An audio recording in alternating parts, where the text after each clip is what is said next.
A collaborative effort between InfoSec and physical security are imperative. Number one, there's an opportunity for cost sharing.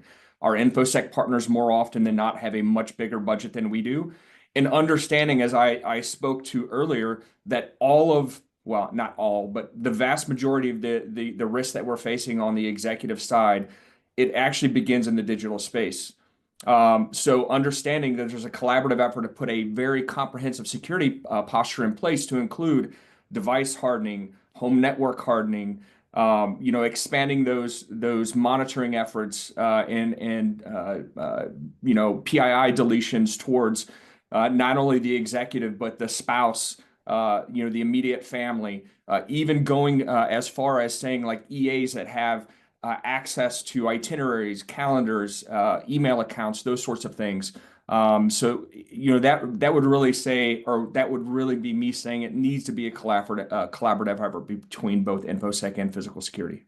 Yeah, well, look, I mean, if you're looking for a spot to go, start with insider risk and use that as a point. Of saying this is why protection has a seat at the table at insider risk.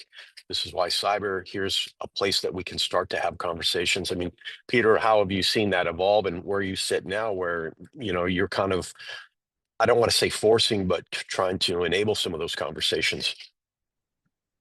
Yeah, I mean, I think it's a complete necessity that your cyber teams and your physical security teams are fully meshed together. These two worlds are no longer separate. So there's just about, I think still saying that it's the reality is that we are still very different in how we work and how we do things. And you still have to make an effort to break down those silos so that you have like integrated threat intelligence sharings between the team, that you conduct regular tabletops between your team. So just so you understand how these two worlds, I think, fully interact. And I think that's something that I feel that we are definitely trying to push forward, whether it's from our, better incident response coordination between both cyber and physical, because it's really not one or the other. You have one cyber incident, there's almost always something that relates also to the physical side as well, whether it's access level or information being shared that could lead over to something that becomes like a physical security risk.